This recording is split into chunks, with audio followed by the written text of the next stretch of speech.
लिख देबोगे लिख देबोगे चुम्मा देबही ते तू काठा लिख देबोगे शिव नारायण लिख देबोगे music by Riya studio Khagaria चुम्मा देबही ते तू काठा लिख देबोगे बालिकन बाली क्लिप देबोगे है गई बालिकन बाली क्लिप देबोगे तनी सुन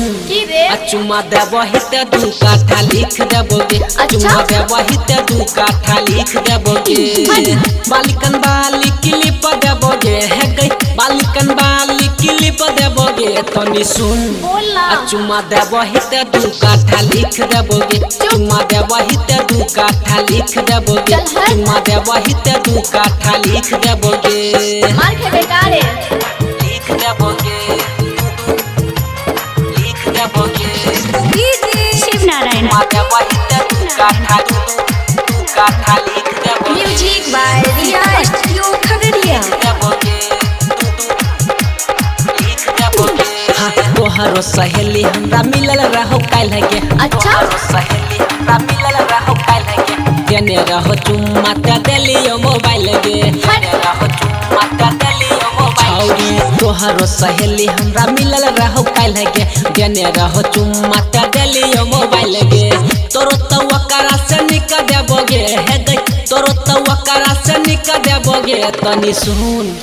चुम्मा देबही ते दू काठा लिख देबोगे चुम्मा देबही ते दू काठा लिख देबोगे चुम्मा देबही ते दू काठा लिख देबोगे लिख देबोगे लिख देबोगे शिव नारायण चुम्मा देबही ते दू काठा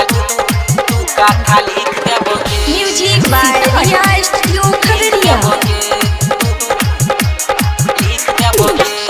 छोटे छोटे कपड़ा में लागे छी बाबा लगे छोटे कपड़ा में लागे छी बाबा लगे चुम्मा नहीं दबही तेरा गरबो गाल गे चुम्मा नहीं दबही तेरा गरबो गाल गे छोटे छोटे कपड़ा में लागे छी बाबा लगे चुम्मा नहीं दबही तेरा गरबो गाल गे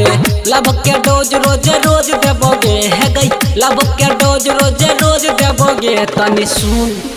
चुम्मा देबही ते मानसी लिख देबोगे चुम्मा देबही ते सहारा सा लिख देबोगे चुम्मा देबही ते सौती लिख देबोगे